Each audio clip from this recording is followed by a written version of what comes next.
श्री शिवाय नमस्तुभ्यं। बुधवार की प्रदोष कामना की पूर्ति करते हैं।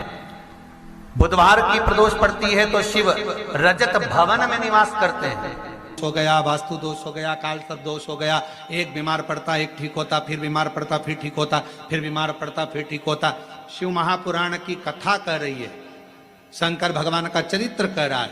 सावन के महीने में प्रदोष का जो दिन आए, 2 प्रदोष श्रावण के महीने के 2 प्रदोष पड़ेंगे। किसी भी प्रदोष पर एक पीपल के पत्ते पर कनेर का पुष्प अपने घर के अंदर रख लीजिए प्रदोष के एक दिन पहले, और प्रदोष वाले दिन उसको बहते हुए पानी में डाल दीजिए।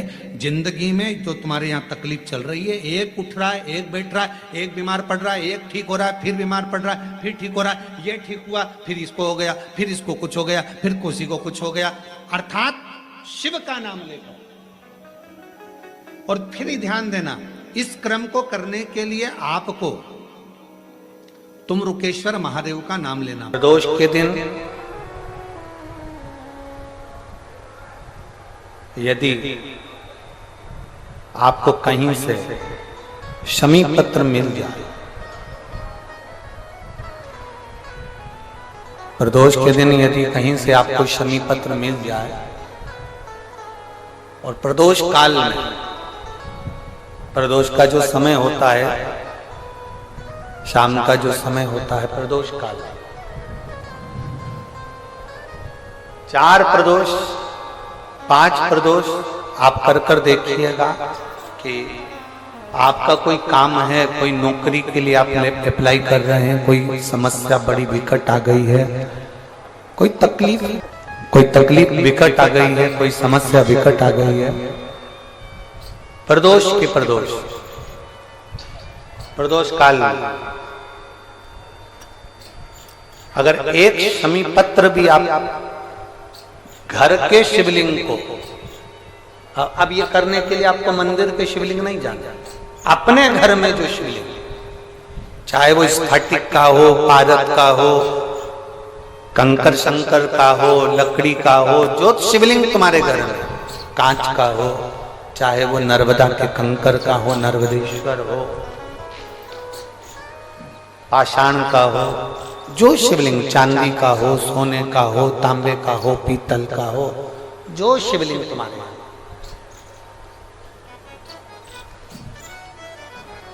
एक शमी पत्र यदि आप भगवान शंकर के शिवलिंग पर समर्पित कर रहे हो, और उस शमी पत्र को उठाकर रात्रि को 9:15 की जो एक मुहूर्त होता है, एक समय होता है, जिस समय पर हम अपने मन की बात भगवान शंकर को कहते हैं, पूर्व में भी इसका वर्णन हम कर चुके हैं कथाओं में। उस 9:15 पर वो शमी पत्र को उठाकर एक कागज में, एक कटोरी में उसको रखते हैं। 4 या 5 प्रदोष के उस शमी पत्र को अपने पास में रखिए, और जिस कार्य के लिए जा रहे हो उसको जेब में ऊपर के भाग में उसको रखकर लेकर जाइए। आपका वो कार्य सफल होकर ही रहेगा, वो रुक नहीं सकता। शमी पत्र में इतना बल होता है, प्रदोष का जो शमी पत्र होता है वो बड़ा बलवान होता है, बड़ा प्रदोष, शिवरात्रि, सोमवार की अष्टमी, प्रदोष भी हर महीने आती है, शिवरात्रि भी हर महीने आती है, सोमवार भी हर महीने 2, 3, 4, 5 पड़ी जाती है। सोमवार की अष्टमी जरूर साल भर में 4 या 5 आती है।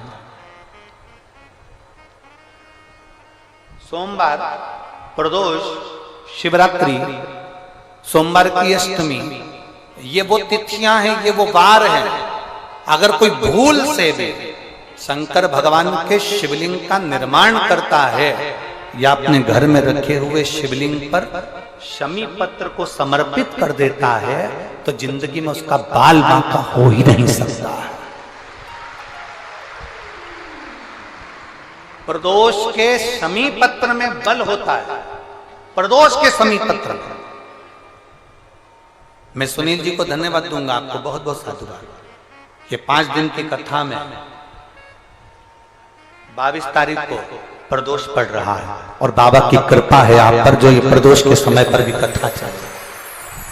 कथा का समापन। श्री शिवाय नमस्तुभ्यम। हर हर महादेव। गुरुजी द्वारा बताए गए उपाय को विश्वास के साथ जरूर करें और कमेंट में श्री शिवाय नमस्तुभ्यम जरूर लिखें। Thanks for watching. और कितना सुंदर कहा है, मंदिर बनाया तो अपने लिए नहीं, सर्व जगत के लिए बनाया। सारंग ऋषि ने अगर मांगा भगवान शिव से, सर्व जगत के हित के लिए मांगा, सर्व जगत हित। और आज भी नियम है, काशी में अगर कोई कावड़ चढ़ाने के लिए जाता है, काशी में कोई दर्शन करने विश्वनाथ जी के जाता है, तो सारनाथ महाराज के दर्शन, सारनाथ महादेव के दर्शन जरूर करता है। एक दिन सारनाथ सारंग ऋषि बूढ़े से हो गए, अवस्था ढल गई, अवस्था ढल गई। कौन आए सेवा करने? तो भगवान एक दिन सारंगनाथ को, सारंग ऋषि को प्यास लगी, गंगा का जल लेने के लिए ना जा सके, शिवजी को याद करा। शंकर भगवान ने वहीं पर कुंड को प्रकट कर दिया, वही कुंड। और सारंग ऋषि के सम्मुख में कुंड को प्रकट करा। देव अधिदेव महादेव ने कहा सारंग ऋषि से, सारंग जी तुम्हारे सम्मुख में यह कुंड प्रकट है, मैं देव अधिदेव महादेव यहाँ लिंग रूप में प्रकट रहूंगा। इस शिवलिंग का नाम तुम्हारे नाम से जोड़ा जाएगा, इसको लोग सारनाथ कहा करें, सारंगनाथ कहा। कभी मौका लगे विश्वनाथ की धरा पर काशी में यदि आप जाएं, तो एक बार सारंगनाथ जी का दर्शन जरूर करें। क्यों? क्योंकि वो एक ऐसा दिव्य दर्शन है, सारनाथ भगवान का एक ऐसा दिव्य दर्शन है, उस कुंड का ऐसा दिव्य दर्शन है, जहां पहुंचकर हम जो कामना लेकर, अगर कितना भी जीवन में ऋण पड़ा हो, कितना भी कर्जा पड़ा हो, कितना भी दुख पड़ा हो, कितनी भी तकलीफ पड़ी हो, अगर काशी में सारनाथ भगवान का दर्शन यदि कर लेते हैं, तो हमारी जिंदगी के सारे दुख धीरे धीरे धीरे धीरे, हमारा कर्जा धीरे धीरे चूक जाता है, समाप्त हो जाता है। सारनाथ भगवान का इतना महत्व लिंग पुराण में भी है, शिव महापुराण में भी है, नर्मदा पुराण में भी है। सारनाथ भगवान का वर्णन स्कंद पुराण के काशी खंड में भी है, चारों पुराणों में इसका वर्णन मिलता है। और यदि संसार का कोई व्यक्ति अगर मान लो काशी में जाकर सारनाथ भगवान का दर्शन ना कर पावे और उसकी जिंदगी में बहुत कर्जा है, इतना भी धन नहीं है कि काशी जाकर सारनाथ भगवान का दर्शन करे, तो शिव महापुराण की कथा कहती है, अगर बन सके तो 5 बेलपत्र, 5 दुर्वा, 5 कनेर का पुष्प, 5 काली तिल हाथ में रखकर सारनाथ भगवान का स्मरण कर कर भगवान शंकर के मंदिर में शिवलिंग पर समर्पित करें। और शिवलिंग पर समर्पित कर कर सारनाथ भगवान का स्मरण कर कर लोटा भरकर जल शिव को समर्पित करे। उसी का थोड़ा सा जल झेल कर लेकर आकर अपने घर व्यापार के ऊपर छिड़कना प्रारंभ करे। धीरे धीरे 3 महीना भी नहीं लगेगा, व्यापार वृद्धि करेगा, कर्जा चूकना प्रारंभ हो जाएगा। सारनाथ भगवान का इतना महत्व, बोले सारनाथ महादेव की, शिव का इतना, उसको जाने, उसको पहचान। जब प्रदोष पड़े, बन सके 1 बेलपत्र, बन सके 5 बेलपत्र, शमी पत्र, हरे मूंग, कलश के अंदर थोड़ा सा पानी लेकर 1 बेलपत्र, हरा मूंग, शमी पत्र डालकर और उसमें थोड़ा सा गुड़ डालकर भगवान शिव का स्मरण कर कर प्रदोष काल में, मान लो कोई काम आपका बहुत जरूरी है, बहुत दिनों से अब थक गए हैं, नहीं हो रहा, कर्जा बढ़ रहा है, धन नहीं आ रहा, व्यापार नहीं चढ़ रहा, या कोई समस्या बहुत प्रबल है, कोई एग्जाम में बैठ रहे हो नहीं हो रहा, परीक्षा भी दे दी है, रिजल्ट आने ही वाला है, तो भी प्रदोष काल में, प्रदोष के समय वो जल, मूंग, शमी पत्र और बेलपत्र और गुड़ का शंकर के शिवलिंग को समर्पित करना प्रारंभ कर दो। 2 या 3 प्रदोष करोगे, बाबा आपकी मनोकामना शीघ्र पूर्ण कर देगा। 2 या 3 करो। कभी जीवन में आपको लग रहा हो कि मैंने 2-3 व्यापार करके देख लिए और घाटे ही घाटा हो रहा है,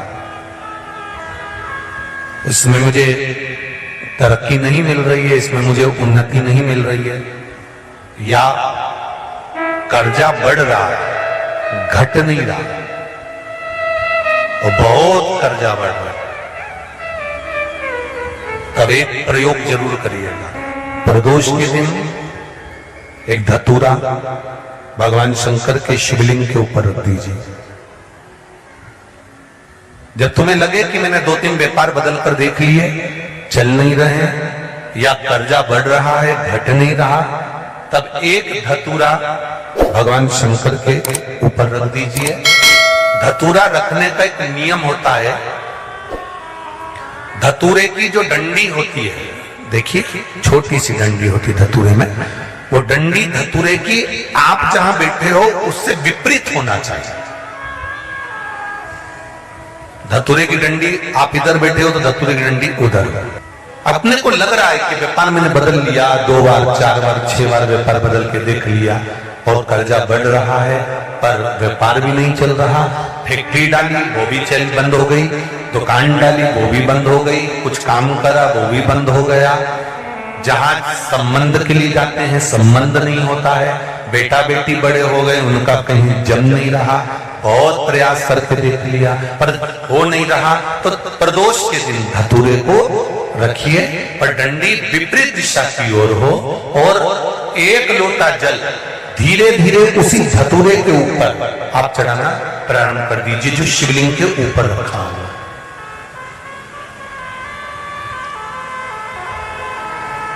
महाराज हाटकेश्वर महादेव का नाम लेकर, कौन से महादेव, जम के बोलो जरा, हाटकेश्वर महादेव का नाम लेकर जो जल समर्पित करा जाता है और उस जल को समर्पित करने के बाद उसी धतूरे को वापस घर में ले आया जाता है, वापिस ले आओ। उसके बाद तुम जिस कार्य में हाथ डालोगे और जो कार्य करना चाहोगे उसमें सफलता मिलना चालू हो जाएगी और कर्जा भी धीरे धीरे चूकना प्रारंभ हो जाएगा। संबंध नहीं हो रहे होंगे तो संबंध होना प्रारंभ। कौन सा महादेव, जम के बोलिए जरा, हाटकेश्वर महादेव का स्मरण। एक शमी पत्र, 5 बेलपत्र तांबे के लोटे में जल में डाल लीजिए, 7 दाने अक्षत के आखे अक्षत से डाल लीजिए और प्रदोष काल में, प्रदोष काल जो शाम का समय होता है, प्रदोष काल में भगवान शंकर के मंदिर जाकर पांव में चप्पल पहनकर ना जाइए, घर में घी का दिया लगाकर कलश लेकर शिव के मंदिर में चले जाइए। शिव मंदिर में दिया नहीं लगाना है, आपको केवल घर में दिया लगाकर जाना है और शंकर जी के मंदिर में वो ऐसा कैसा ही पानी पूरा उंडेल कर डालकर शिवलिंग पर आ जाइए।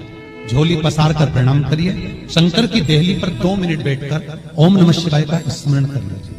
कुछ देर शिव के मंदिर में प्रदोष काल में, प्रदोष के समय पर, प्रदोष के दिन बैठकर शिव नाम का जाप करें, जल का पात्र बाकी घर में ले आए और बड़े प्रेम से अगले महीने फिर प्रदोष के दिन, फिर प्रदोष काल में शिव के द्वार जाना, फिर विनती करें, कहीं मत जाना, केवल शंकर के शरण में जाना, उससे कहना, उससे निवेदन करना।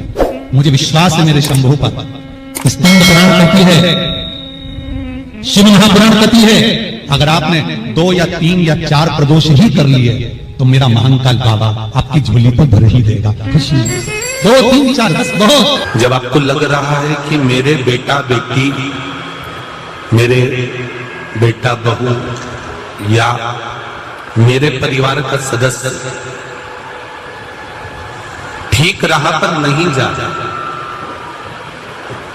सही जगह पर नहीं जा रहा, तो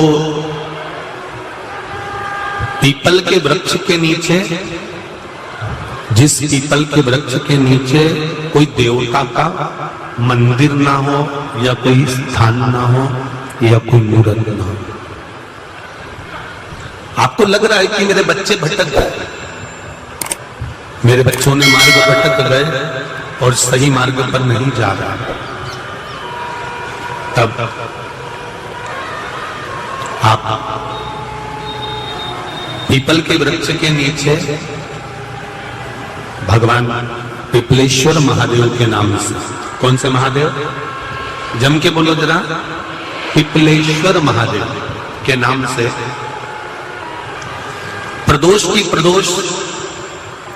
प्रदोष काल में आप पीपल के वृक्ष के नीचे भगवान को पिपलेश्वर महादेव के नाम से दीप लगाना प्रारंभ कर दो। और एक बात का स्मरण रहे आपको, आप पिपलेश्वर महादेव के नाम से जब दिया लगाएं तो आपके स्मरण में रहना चाहिए कि मेरे जो बच्चे गलत मार्ग पर जा रहे हैं, मेरे जो बच्चे परिवार के लोग गलत पथ पर जा रहे हैं, वो उनका मार्ग, हे पिपलेश्वर महादेव आप उनका मार्ग सुलभ करें और उसको सतमार्ग की ओर लेकर, हमारे बच्चे गलत मार्ग की ओर चले गए हैं, उनका मार्ग सुधार दीजिए, मार्ग सवार दीजिए। हमारे यहाँ बहुत सुंदर कहा है शिव महापुराण में प्रदोष व्रत कथा के अंतर्गत, प्रदोष काल में किया गया पुण्य, दान, सत्कर्म, भजन, एक लोटा पानी का भी 7 भाग हमारे भाग्य में है।